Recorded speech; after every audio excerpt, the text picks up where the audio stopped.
Between you and I reckon feet are one of our least attractive body parts. Unbelievably useful, but so ugly. A belief not shared by today's guest, podiatrist Rachael Ferguson, whose love of those toed monstrosities has led to the creation of a multi-million-dollar foot care brand called Sync's Body. And she joins us today to share exactly how she's done it. With its feet planted firmly on the ground, it's episode 530 of the 11-year-old, award-winning Small Business Big Marketing podcast. Well, I said, welcome to a small business marketing show, where successful small business owners share their souls to take your marketing straight to the lead. Now, here's your host, Mr. Timbo Reid. And welcome back to your weekly dose of soulful marketing. Little foot joke there. Thank you very much. I'm your host, Timbo Reid. You, infinitely more importantly, are a motivated business owner, and you are ready, I hope you're ready, to crank out some great marketing to build that beautiful business of yours into the empire that it absolutely deserves to be. Big show today. Podiatrist and award-winning product creator Rachael Ferguson shares how her simple insole idea is growing 200% year on year and generating multi-million dollars in annual revenue. This week's Monster Prize Draw winner has seen a huge increase in sales thanks to a simple idea applied from a past episode. And I got to say, I do love how he's turned a confronting purchase into something almost fun. Not quite fun, but almost fun. A little bit more on that later. Plus, I let you in on an upcoming guest who is the third generation owner of a global skincare brand. Hint, EB are its initials. As per usual, team, there's marketing GOLD dripping from the ceiling over here at Small Business Big Marketing's HQ. So let's get stuck right in. Hi, Timbo. It is Michelle from Cruise and Rail Travel. I was listening to your podcast about the budgie smugglers, and I have to say that great product. And I'd have to disagree with you. I, as a mum, bought some budgie smugglers for my son, who buys a pair every year because he's always getting bigger. I then noticed the NRL stuff for Dad, so he got one. And because there were budgie smugglers for women, I also bought one for myself because it is Australia-owned and made. Like, that is, post-COVID, is a family policy of ours now. If we can, we will support Australia-made. When it comes to service, outstanding. Like, small business do it so good. And what was even better was the bag was biodegradable. So well done. Like, I applaud this company. That's all I have to say. Have a great day. Bye. Couldn't agree more with you, Michelle. Thank you so much for leaving that message. Clearly a very busy business owner on the go, leaving me a message from your car. But, gee, I appreciate that. And listen, I stand corrected on any criticism I send budgie smugglers' way. I actually think they're an awesome brand. I did before the interview. I did say in that interview Adam could inject more personality into the brand, but actually on reflection, it's a brand with a very big personality. And by the way, a big thank you to owner Adam Linforth, aka Linny, who sent myself and producer Dave a pair of budgie smugglers following the interview. Let me know if you'd like a signed photo of Dave and I in the budgie smugglers. I think we'll put a price of $100 on that. We give you $100 for actually sending you a photo of us in budgie smugglers. Not pretty. Hey, if you've got something to share with me, give the Small Business Big Marketing hotline a buzz, just like Michelle did, on 0480 015 150. You've got up to 5 minutes to regale me with a marketing idea or maybe some constructive criticism. 0480 015 150. Righto, let's meet Rachael Ferguson, podiatrist, award-winning entrepreneur, and founder of the Australian foot care company Synx Body, SYNX Body. Now, as someone who's passionate about foot health, those ugly old feet, Rachael and a colleague came up with an idea for designing and patenting. It's not easy to say that word, patenting, you know what I mean, their own insoles to fit into a wider range of shoes than the others on the market. That's sort of interesting, I guess, if you're into feet. But this is where it gets exciting. Following an appearance on the TV show Shark Tank in 2015 and receiving investment from longtime friend of this podcast, Andrew Banks, Rachel's little idea took off like a frog in a sock. Another foot joke. And she now has over 20 foot-related products available in Chemist Warehouse and other retail outlets nationally. She's experiencing 200% growth year on year, and Synx Body is already a multi-million-dollar business. So I started off by asking Rachael the obvious question, what does she love about feet? The thing that I love about feet is people don't often think how important they are until something goes wrong. You know, they are so intricate. They're made up of 26 bones in each foot and over 100 ligaments and structures. And if you think of how incredible that part of your body is and how far they get us in life, they're pretty important. That's, I think, what I love the most about them. Yeah, I love them. Is it true that feet have the most bones of any part of your body? Yeah, they do. They absolutely do. And they shock absorb and take weight more than any other part of the body too, which is incredible. Well, hence coming up with Synx Sole in order to look after our wonderful feet. Where'd the idea for Synx, it's hard to say, Synx Sole come from? Well, actually, myself and my business partner, Marie Lewis, way back in 2011, were quite frustrated with a lot of the shoes, a lot of the insoles in the market. People couldn't fit them into trendy shoes. So our patients were coming in and we're wanting them to wear insoles, and we're looking at their shoes, and just a lot of the products on the market just didn't fit. So we wanted to design our own insole that we would want our patients to wear. And that's how it all started. I love these where great ideas come from personal problems that you haven't been able to find an elegant solution for. Yeah. What fascinates me about this, though, is that you're a trained podiatrist. You are a medical person. You are a service provider. I'm guessing, tell me if I'm wrong, entrepreneurship isn't in your blood, or maybe there's not small business ownership in your blood. Yeah. So how do you kind of make that transition from now you are a product manufacturer and still a podiatrist? Absolutely. Look, I've thought about this a lot. I do think influences in your life have a big part of who you are. My dad was an entrepreneur. He instilled a lot of things in me early in life about, you know, having your own business and making something for yourself and designing things yourself. So I think I already had that mentality. So for me, starting that first business was quite an easy decision. And then the second business, to make something, I thought that was just as exciting because, you know, why not? Why not jump in and learn on your feet? When you had the idea of coming up with Synx Soles, did the idea that, it's going to be a distraction to building my podiatry practice, which I think you have 2 clinics, don't you? Yeah, I've got 1 clinic. But yeah, it was definitely a factor. I considered it because I just started the clinic. So I literally started 2 businesses in the space of 12 months, which looking back was a little risky. And yeah, I did consider it being risky, but I also thought that why not now? It's either now or never. Just dive right in. Fair enough. You have the idea for, a better insert. Tell me if I'm getting my language right here. It's all very well. Many of us have ideas. Ideas are cheap. Where did you find the energy, the resource, the knowledge to actually get it to market? Absolutely. Well, myself and Marie, we were very focused, and we just sat down for hours and hours on end, designed, drew, came up with different ideas. We looked at patients. We trialed different prototypes in their shoes to actually figure out exactly what arch height we wanted, what heel size we needed. About 12 months the whole process took for us to actually get the final end product. And we researched everywhere. We traveled to China and we tried to find a lot of manufacturers in Australia, but they just didn't have the capabilities. So we traveled, we researched, and it took about 12 months to get the final prototype ready.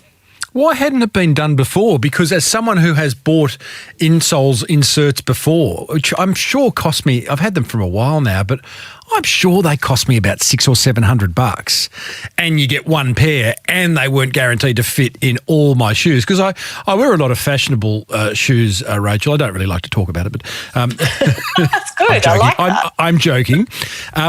Why do you think the idea hadn't been done before?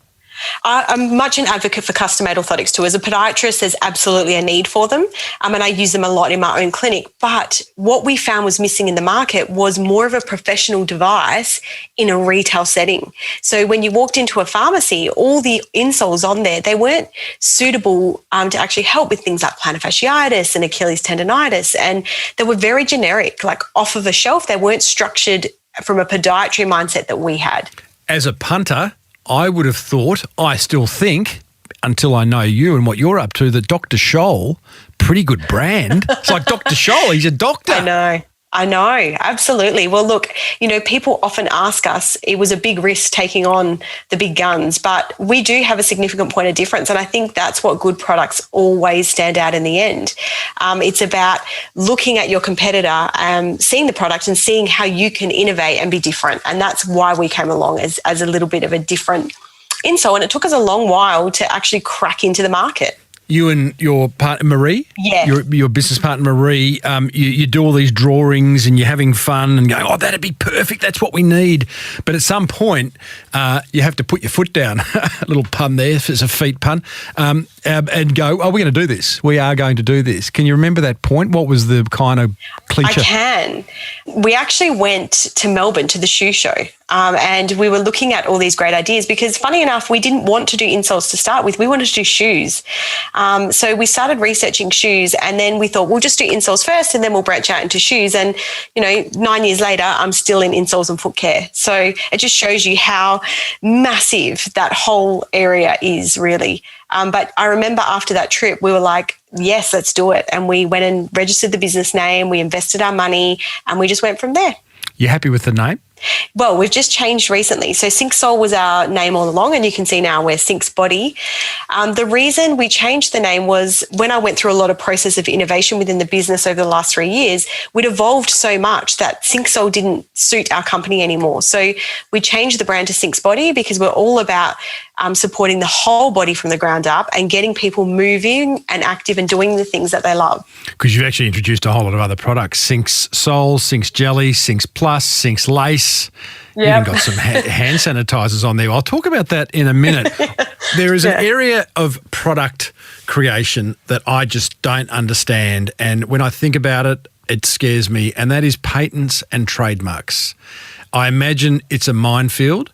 It is a minefield.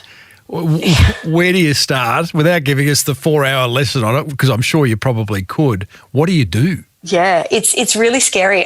Look, the way I look at it, I found myself a really good international property IP attorney, and that was key because without proper advice, you can make a lot of mistakes early on in the piece and sort of file the wrong applications and not really consider what your end goal is. So for us, it was quite easy because we didn't just want to be an Australian brand, we wanted to be a global brand.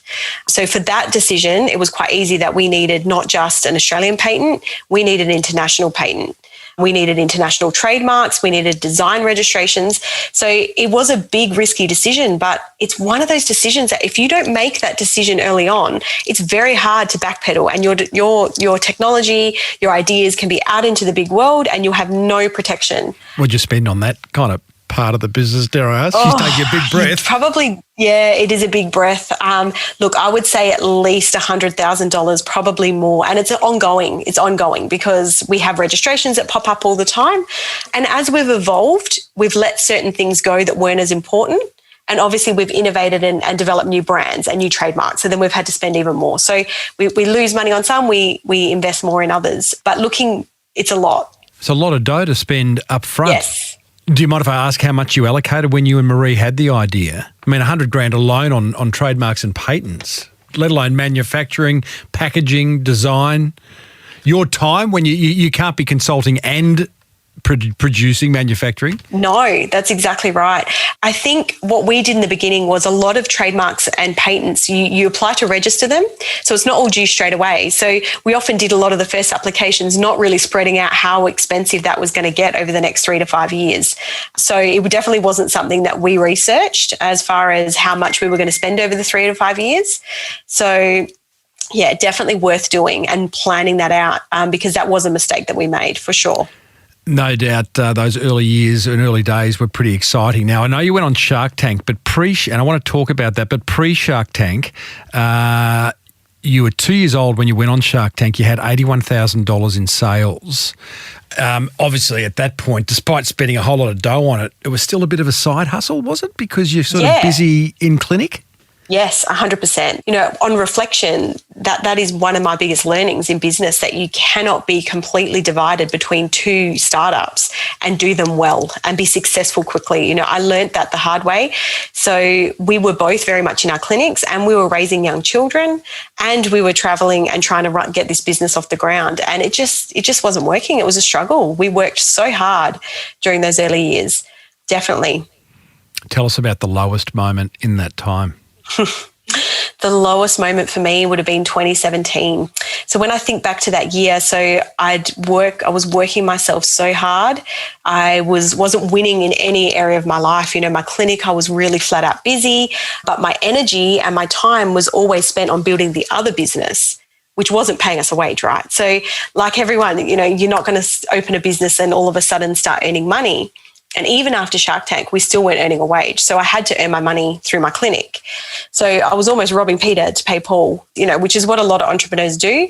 And, you know, looking back, it's not great for both businesses. So I sort of ended up in this situation where for both of us, it wasn't working. You know, our families weren't happy. We didn't have time with our kids. Like it was just not working. So I had to make a really difficult decision. My business partner exited the business to have her third baby and she was focusing on her family. And I made the decision to walk away from my clinic and invest 100% of my time into Sync's Body. Wow. And that was a big, risky decision. But fortunately, I had investors, as you know, Andrew Banks and a few other, and I got another investor when my partner exited the business. So I really thought hard over those few months. And it's interesting because when I say to people, you know, when you go through a low moment, people always say, like, what did you do to get out of it? And I don't know about you, but for me, it was very much about looking at successful people and studying like how they became successful. And I noticed a real key pattern. And the key pattern was all about looking after yourself. Like how can you develop this amazing company and have these great ideas if you're worn out, you're tired, and you're not feeling positive about things? So I got myself a business coach. I started meditating every morning, reading every single book I could find on successful people. I started eating better. You know, I had a business, like a full plan of all my goals and how I was going to achieve them. And that didn't happen overnight, you know. So it took about 3 months for me to be doing that every single day to get a clear plan on where I wanted to go. Did you actually close your podiatry clinic in order to focus on Sync's Body?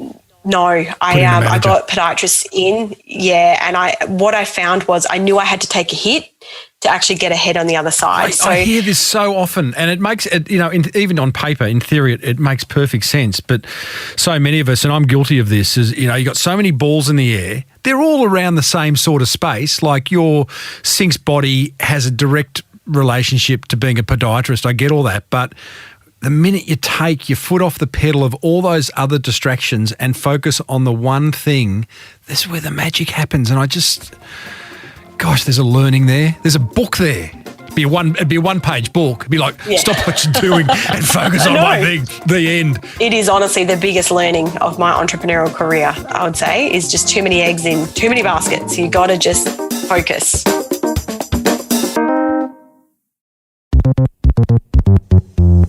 Your time on Shark Tank, I know it was a few years ago. In fact, that show is no longer. But boy, you guys were impressive. You really, I mean, that's not easy. To walk out in front of those guys, lights, it's hot, it's bright, it's national TV. It's not live, but you really nailed your pitch. I don't think that happened. I'm watching it going, that just didn't happen. Did you get coaches? How did you do that? No. Do you know how we did that? It was interesting. So Marie saw Shark Tank advertised on the TV, and she said to me, "Oh my God, I've seen this thing." And we'd been watching Shark Tank in the US before. So we knew what it was about. And she said, "Let's do it. This is our chance." So for 3 months before, we got together every single night and we watched the reruns of all the episodes. We wrote down every question. We quizzed each other. We got other people to quiz us. And we only found out who the sharks were 5 days before we flew out to Sydney. So we had 5 days to research all five of them. Yeah, 5 of them. Andrew Banks accounts for 2. The 3 males and 2 ladies, yeah. But we researched them all. And the interesting thing was, I loved Andrew straight away. I was like, yep, okay, he's great. But I actually wanted Naomi, and that was my initial thoughts. Naomi, she's great. And that was my focus. So when I went on there. Keep the sisterhood together? Yeah, it was almost just these women, they're powerful. That's what we want. And we were out pretty quickly with the women, as you would have seen. And we had the 3 options for the males. And as you said, it was hot. I cannot describe how hot and sweaty that was. It was so hot and sweaty. And the lights are so bright, it's almost surreal. Well, you nailed it. And in fact, in the end, you got 2 offers. Andrew's 3. You did, yeah. 3. Baxter kind of came in with a very cheeky offer. Typical Baxter. I've got bones to pick with him. Yeah. And then so Andrew comes along. Now, Andrew Banks, for those who don't know, a past guest of the show, Andrew made a lot of dough from Morgan & Banks recruitment many years ago. He's now a venture capitalist investor. He's listening to this show and probably trying to correct what I'm saying. But awesome guy, and clearly been very good to you. On the premise that he may not be listening, what value has Andrew Banks brought to your business? Wow. Do you know, it's interesting because I've had a relationship with him now for 6 years, which is unbelievable. And especially in this world, a lot of people don't realise that, investors, especially someone like Andrew, would be so connected to his investments. So I feel very fortunate that we've got such a strong relationship. Very hands-on. Very hands-on. So if I have any questions or any thoughts, he's a great sounding board for me. He's so down to earth. He's very calm and rational. And he gives very succinct advice, but it's his way that he words things. So I really rely on him for a lot of those kind of tips. And particularly when I'm going through a lot of my risk analysis, when I'm looking at, developing new projects, when I've got all these ideas, I'll always take stuff to him and Trisha, his PA, because she's amazing. So I'm also very close to her, and I just value their input. They're just, their wisdom, their thought processes, and it's very much we.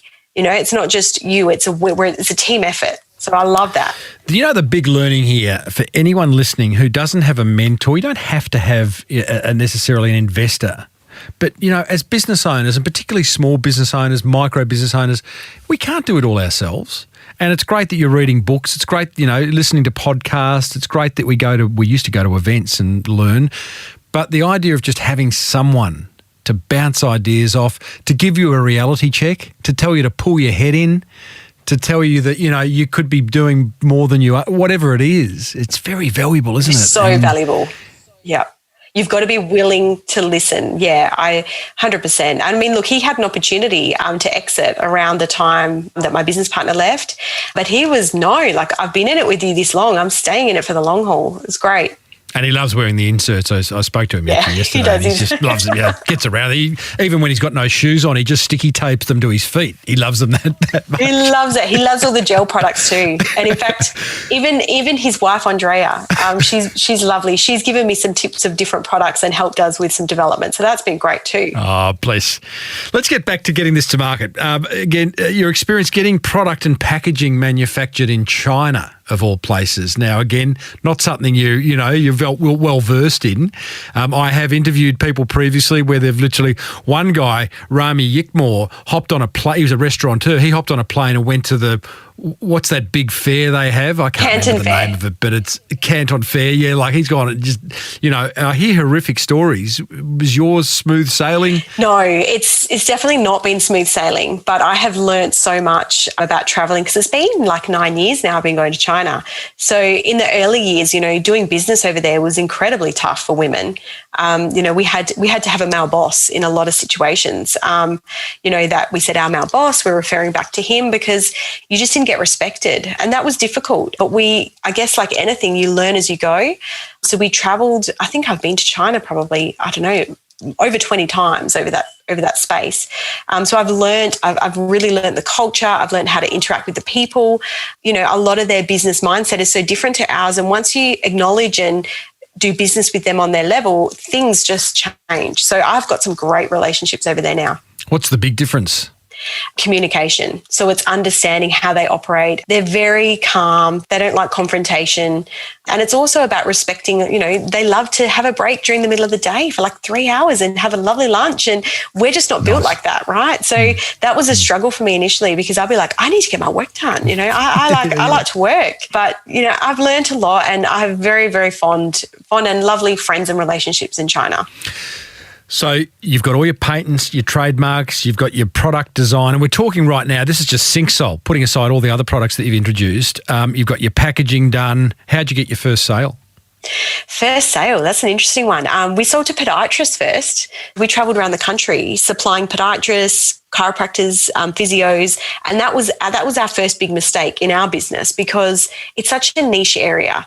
So there's not enough people that we're marketing to. So we were working so hard and not reaching enough people. So that's when we went on Shark Tank and developed more of a retail orthotic for the customers. And it was actually a pharmacy chain, was a friend of my business partner Marie's, Optimal Pharmacy. So they were our first customer for the retail products. And they were really keen to get it in. So that was great. So we already had a customer, like a huge customer or a huge chain before we went on Shark Tank. But the problem was we weren't getting sell-through. We knew it was a great product. We're getting it into store and then people aren't rebuying it. So we had to figure out why. And I tell you what, it's a real struggle. But what I came to realize in 2017 when I worked on myself and I really just sat back and went, why is this not working? We know our product works. We've got amazing feedback from people who use it. Why is it not moving?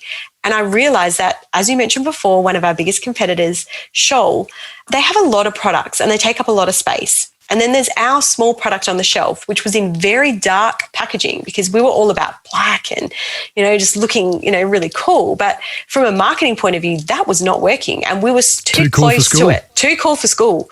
And it just was not working in a retail setting. And instead of actually realizing and going, hang on a minute, we need to shake this up, we just kept thinking, no, it's fine. It's just, but, I realized, no, it wasn't fine. We were lost. We were hidden amongst all of our competitors, even though we were more superior, a better product. They just couldn't see us. So what'd you do? So that's when 2017, my big break, I researched, I changed, I came up with my plan. And what I decided to do was I wanted a range of products. So I wanted like a range of every kind of, when patients come into my clinic and they need products and I want to send them to the pharmacy to go get it, what do I want them to have? And I created every single product that I knew that would work. I tested it. I tried it on all my patients and I came up with things for bunions and blisters and corns and, overlapping toes and Taylor's bunions, which are on the little toe.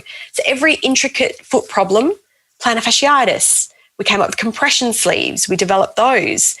We did no-tie shoelaces, for people to just slip their shoes on easily. And we revamped that whole range of packaging and changed everything so it was bright and fun and easy to see. To actually do all this, though, I had to go to my investors and say, right, this is my plan. I want to borrow X amount of dollars to bring this, to get this plan going. And they said, yes, let's do it. So they gave me the money. I told them I'd pay them back within 6 months. And we had obviously a loan set up and that was all fine.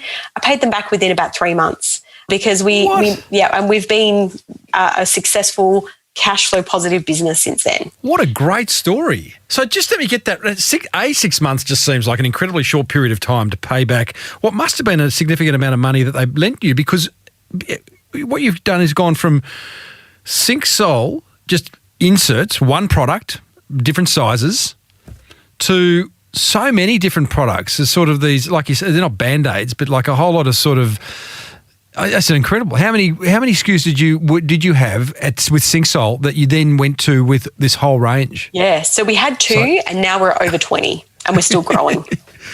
Wow. It's a good story. It's a great story. But like I said, having that, the power of my investors behind me, and then also that feeling of, I want to make them proud. Like, I want to be successful. I felt so proud paying them back and just being like, yep, we're great now. And then in between all of that, so what managed to help me along was one of our biggest customers, Chemist Warehouse. I pitched my idea. So we'd already pitched our brand to them years prior, and they didn't take it, but I pitched it to them. And when they saw all the new packaging and branding, they took our insole. So that was a huge defining moment in our company, because getting our insole into the amazing, hands of Chemist Warehouse was just bringing our product to the masses. And that's when the magic really started to happen. How do you get a meeting with a buyer from Chemist Warehouse, which is the biggest pharmacy chain in Australia? Yeah, it's tricky. Yeah. Did you send them some kind of wow box, or did you have a referral in? Or No, I'm fortunate with Chemist Warehouse that they're actually they're amazing. Their buyers, they're very good at contacting people. So I just rang and left a message, and one of the buyers called me back. Oh, I love it. Good on them. And that was it. But I had to persist with that, so I had to ring back 3 months later, and I've spent years. Well, our whole business has spent years traveling around to pharmacy conferences. So I know all the buyers in all the places, but it is still a challenge sometimes getting ranged. And this is what brands come up against all the time. You have this great product, people are interested in you, but they won't necessarily put it in straight away. So you've got to keep working at those leads. And working at those leads, what does that mean? Where's the line between working at leads and becoming a pain in the ass? Absolutely. You're really right with that. So for me, it's all about building good, strong relationships. And that's where I've been with all my buyers, not hard selling, building the relationship. So they know me, they know what I stand for, they know what our company stands for.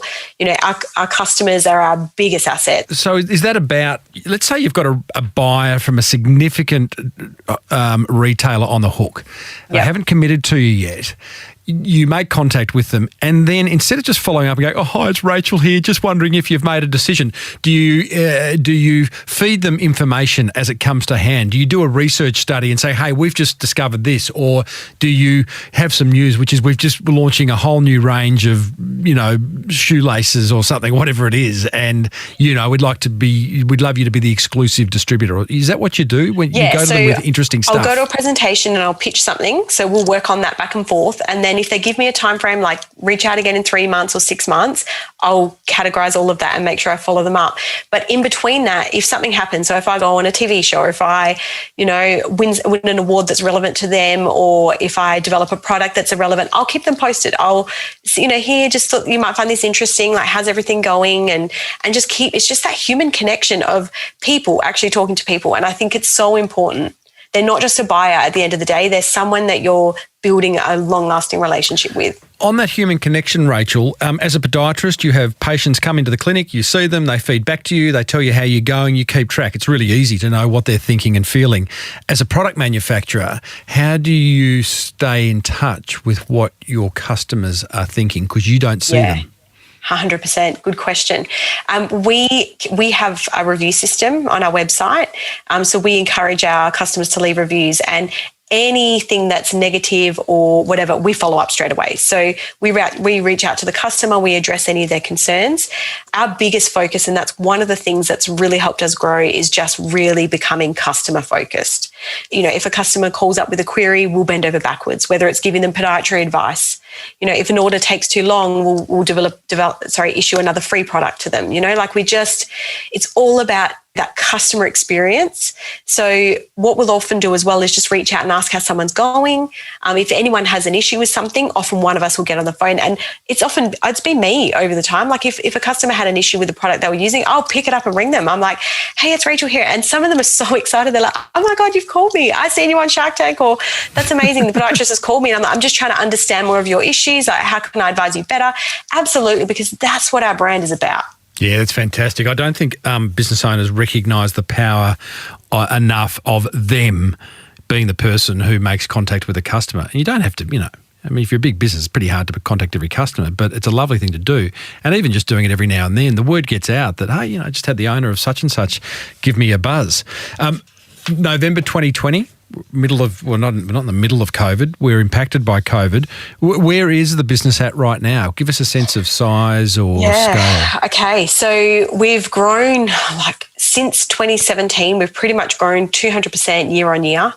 We're heading towards firmly into the multi-million-dollar revenue now. As you know, we started at 80,000 a year. Yeah. So for us, we're really excited about that. We had huge growth plans this year, but like every other business, we've had to pivot. So, we had plans of going to America this year. So we had some great opportunities with some of the buyers over there. We've been working with them. We were looking at a launch this year. And, when COVID hit, we had to bring that right back and went, now is not the time.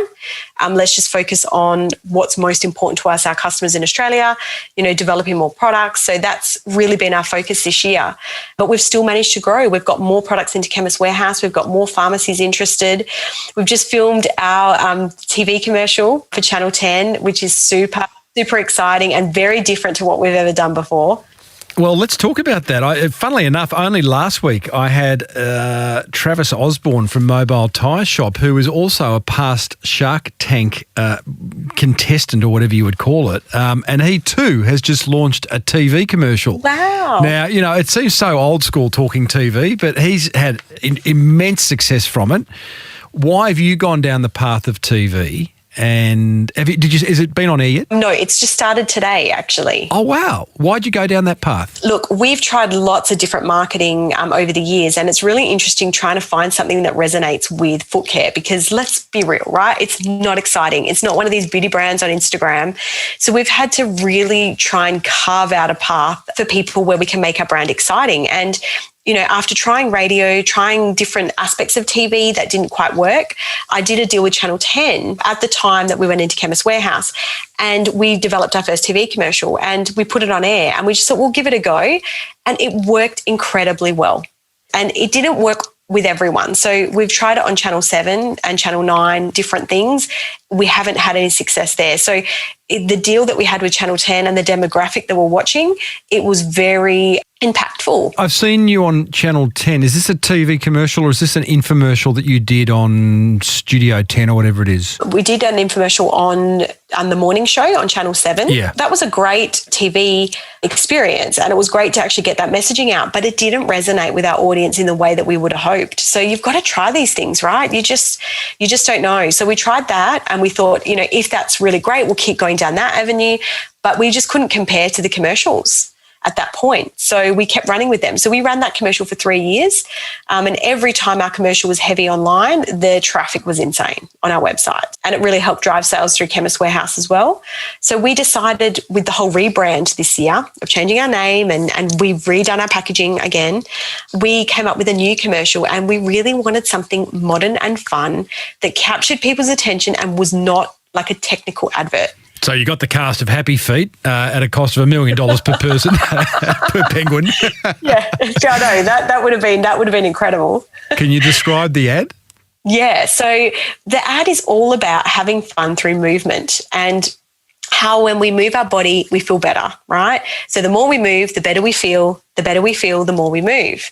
But if we're not feeling good under our feet, how can we move? I mean, we can't walk, we can't dance, we can't jump, we can't do anything that we want, let alone dance. So I can't dance anyway, so it doesn't matter. Yeah. If you were in our commercial, you would have been dancing, Tim. It. You just couldn't help the vibe of the day because we literally had probably 30 people working on this commercial and we had about 12 or 13 talent and everyone was dancing. So you struck a deal, you've struck a deal with the 10 network. Have they been your production house as well or did you get an agency to? No, we got an agency to do it and we took complete control of this ourselves. So I actually worked with a company called Trilogy in Perth and they were amazing. From the idea conception, the directors, the producers, everything was so easily done. So the only problem I had was they came up with so many ideas that I just want to actually create even more commercials right now. Oh, well, the proof will be in the pudding. It launches today. It'll be interesting to see how it goes. I will be touching base with you and getting a bit of an update 4 weeks in, I think, just before we put this to air. Tell me, we're talking about marketing, so you're doing TV. How important is point of sale for your business? It is very important, particularly in a pharmacy setting. And it's something that it needs to be front and center. People need to see it and they need to be attracted to it. So when we redid our branding recently, we went for very light and bright colors, and we need to have things like counter units. So when it comes into pharmacy, we need to have quite bright counter units on the counter so people can be drawn to the products. We need to be really mindful of how the products are displayed. So what we've found in a lot of our other stores, if they only stock one of our products, it doesn't sell as well compared to people who have the whole range. Yeah, okay. Celebrity endorsement? We've tried a few. We have done a little bit of influencer marketing. Look, in my opinion, it's worked okay, but it hasn't been like some other brands that have literally built their business from it. It's helped a little bit, but I think... Well, it's not visual. Your stuff is hidden. I had Adam Linforth, who's the founder of Budgie Smuggler, on a few weeks ago, whereas his brand is very much, dare I say, in your face. But, you know, he's got all the NRL teams wearing them, and if a guy gets dacked on the field, there's the Budgie Smuggler. You know, whereas yours is hidden. It is hidden. It's very hidden. So it's hard. Like, we even had Arsenal. So Arsenal, the football team. Really? Yeah. We had some of the players. How?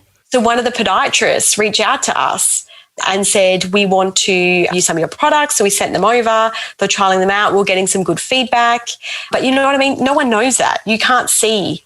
And that's exactly what you're talking about. Yeah, no player's going to stand there going, oh, yeah, I'm just loving my sink soles at the moment. They're just, you know, have changed my life. It's really tricky. So that's why we've had to be very creative with our marketing. That said, having Arsenal wear your product and being able to say that, pretty compelling kind of proposition. Can you do that? They were wearing them for about 12 months over a period of time, but it's very much like you send the products, they wear them, they give you feedback. But getting to that next stage, again, it's a lot of money, and then you've got to get involved in relationships like that. So I have struggled, as in, not struggled, but to get to that point where we're like, yep, we're ready to now sponsor a team. Like that will be something that's on our horizon, but we're just not there yet. Yeah, okay. I notice on your website, Rachel, you have a competitions tag. Is this something? Yes. Is competition something you run frequently? Yeah, we do. We run a lot of different, especially if we've got influencers on board. So if an influencer runs a campaign, we'll do promotions. We give a lot of stuff away. Between a lot of our products, we'll give things away, and then we'll also give away. We used to do lots of gift vouchers and sort of promote different brands. But we think competitions are great because it just gets people more excited and interested in your brand. It feels like your business is booming. It's had a great the last couple of years since 2017. It sounds like there was a real turning point for you. It feels like you are just scratching the surface. I get that sense from you. How do you sort of manage it? How do you keep a lid on it and not sort of be bursting and try to implement everything immediately? Absolutely. It's very much about risk analysis. So I have to consistently, remind myself, what are our focuses right now? Where are we heading in next month? And COVID, like everyone, has thrown a massive spanner in the works. So instead of goal setting 3 monthly, 6 monthly, we're now down to monthly. Like, it's constantly reviewing everything. How's this going? How's that going? Where are we heading next? But I think having mentors on board and sounding ideas off them, like Andrew, has been great for me because, it just keeps everything focused. What's our core business? What are we, as you were about to talk about sanitizers, we also took a dive into something unknown this year. Yeah, what's that about? I've pulled that up on my screen. It's like completely, you got all these different antibacterial hand sanitizers and mask sanitizers and wipes. That seems off-brand. It does seem off-brand, but it's nothing to do with Sync's Body. So it's its own brand on its own. It's called Pure Sanity Co. At the moment, we've got an inclusion on the website, but it's actually a completely separate brand. And the reason why we did it was, we have all the contacts, we have all the manufacturing abilities to pull these things together quite quickly. And a lot of people in Australia were struggling. So we saw it as not just an opportunity, but also a chance to bring more affordable products into the country, because so many products were getting, people were paying a fortune. Myself, I was going to the shop and paying a fortune for sanitizer, and I couldn't even buy it. And so we had some opportunities. We had buyers waiting, and unfortunately it was a timing game. So, by the time it came in, I think we missed the boat by a few weeks. I mean, we do have a lot of stores that have it, but Australia, we also have a lot of restrictions on advertising here. I'm not sure if you're aware, but we're not allowed to advertise sanitizer. We can't advertise it on social media. And then we can't export it. Wow, I didn't know that. Yeah, we can't export it either. So I actually have buyers in America wanting to buy it from me, and I can't actually export it. And I've tried to apply for leniency through the government. We're not allowed. So there's lots of restrictions. So Pure Sanity Co., is a new brand and business that you've created off the back of COVID. Yes, it's a new brand and business. It's hanging off syncsbody.com.au at the moment. It will have its own website and presence. Absolutely. So because we can't advertise, we can't drive traffic, there's a lot of things and restrictions we have right now, but we have a lot of buyers interested. No doubt. So it's opportunistic and there is a market there, no doubt. Is it not a distraction? Look, it could have been at that time, but the amount of time that it took to develop, produce, get it into flow and have it there, it was done for me. It was easy. Yep, I knew how to pull it together and it was really fun. It's very, I don't know if you've seen the packaging, but it's very cute and fun. Yeah, I love it. I'm looking at it now. It's all about traveling. So it's designed to be more there in the long term, not just these generic little sanitizers, but to keep people safe and while they're traveling on the plane, wherever they're going. But yeah, it'll certainly be completely separate from Syncs Body. Love it. Rachael, is there something you would love to try in your business that just scares the pants off you? Yes. There's lots of things. But, I find scary is a good thing. It means I'm onto something. So my biggest thing after last year was I wanted to move to America. Like I was like, we had all these great opportunities over there. I want to move over there. I want to expand the brand over there. And that's definitely in our future. We are only scratching the surface. Like there's so many more things we want to do to shake up the foot care industry. I mean, it's been stale for really long. So a lot of the big brands have been there for a long time and there hasn't been that younger voice of getting in there to the younger people about prevention. Like it's all about preventing a lot of these issues. Wearing insoles when you're young. If you're running, make sure you put the right toe sleeves over so you don't get rubbing on your toes. Like all these little tips that will help prevent a lot of these longer term issues as people grow up. You're absolutely right. The light just came on for me. Sometimes it takes a little while. I knew I got you on for a reason, but it is really absolutely, from an outsider, it is an industry that it just has never been given a shake-up. It's a little bit staid. There are some brands that have kind of, profited off the fact that they are the leaders in that market and never been challenged. It's not as if there's a huge amount of interest. We sort of go to that your category when there's a problem. You're much more about prevention. But yeah, you do. You have a great opportunity to stand out and to sort of funk it up. FUNK. No, it's so true. And in America, especially, they were so wowed by everything. They're like, we've had the same products for so long. This is different. It's new. It's innovative. Like they loved it. So yeah, we're going global. I have big plans for the company. Love it. Well, I won't hold you up, Rachael. Awesome story. I knew it would be. I heard about you a few years ago through Andrew. We met briefly in Perth that time, and I've since then wanted to get you on the program. So I'm so glad I have, and it's a great story. And all the best. Thank you. And I wanted to mention, I've just been part of a collaboration in a new book called Back Yourself with 27 other business women in Australia.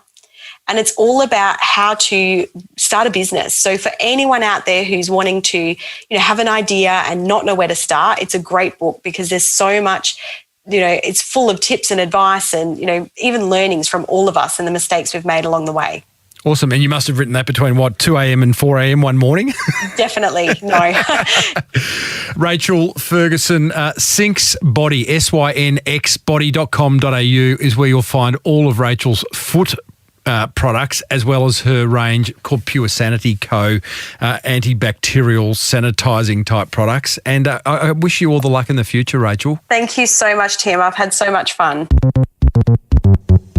Oh, I do love it when a guest has fun on my podcast. Most do, I think. Most, if not all, actually, even get business from appearing on this podcast. Let me digress for a minute. Recent guest, Chocolate Johnny Capos, sent me a text only yesterday saying this. I've got to tell you, Timbo, I've been on quite a few podcasts over the last 6 years, and the reaction I've had from yours has been absolutely amazing.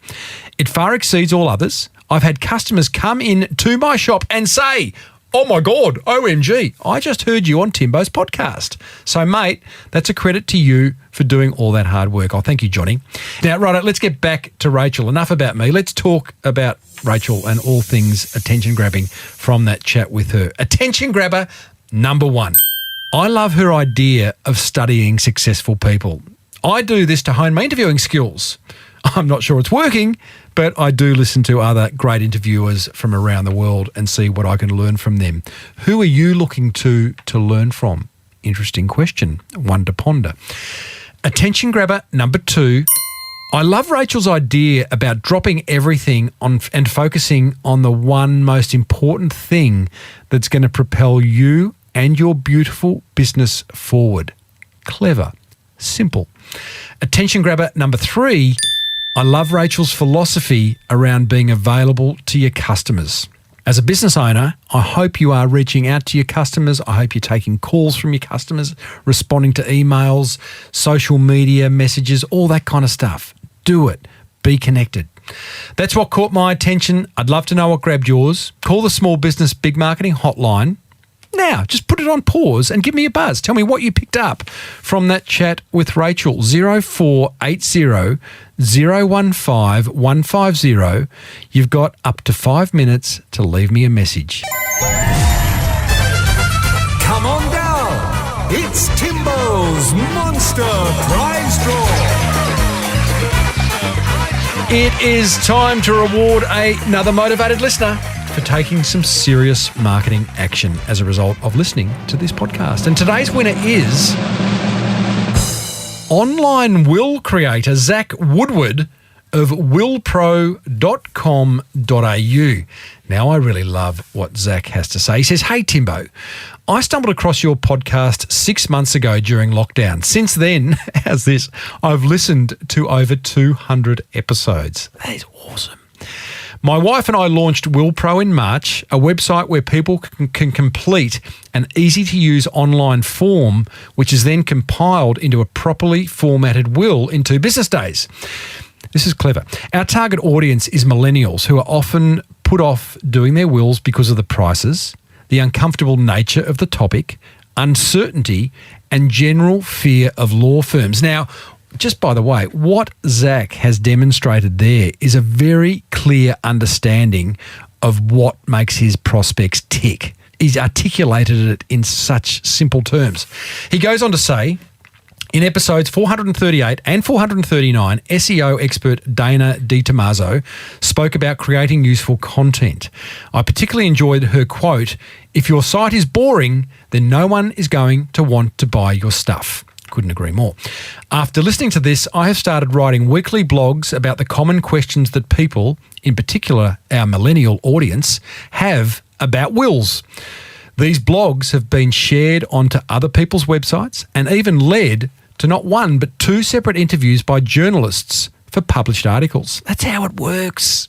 It's simple. Create helpful content. It will get noticed. Zach goes on to say, we have seen an increase in website traffic and ultimately an increase in sales because of this strategy. Thank you for producing the podcast, Timbo. It's an incredibly useful resource that has taught us so much about marketing and business. Also, in light of your most recent episode, we've just enrolled in the Hawk Academy SEO course and are super excited. Kind regards, Zach Woodward, willpro.com.au. Zach, well done, buddy. I love a good implementer. As a result, you win a full range of Liar's non-alcoholic spirits valued at over $500, vouchers to use at Sendle to send some stuff, and at Tradies to buy some undies or some workwear, whatever you want to buy. Promotion on the show, backlink in the show notes. Everyone else, send me an email, tim@timreid.com.au, telling me one idea you've implemented from this show and what impact it's had on your business. Keep it nice and simple like Zach did. If I read it out on air, you win. Next week, we catch up with third-generation business owner Pippa Hallis, who owns and runs the globally famous Alabache skincare brand. Great story. That business started in 1936 with her great aunt in Paris. Don't you love where businesses come from? If you'd like to keep the conversation going, join the Small Business Big Marketing Tribe on Facebook. If you want to read about marketing, buy my book, The Boomerang Effect, over at smallbusinessbigmarketing.com. And if you've got something to tell me, call the Small Business Big Marketing hotline on 0480 015 150. You've got up to 5 minutes to leave me a message. Put that in your phone so you can just kind of action it. Oh, I'm going to call Timbo and leave him a message anytime, day or night. This podcast is presented by me, Timbo Reid, and caressed and loved by the Araldite team. Until next time, thank you so much for tuning in. May your marketing be the best marketing. Bye for now.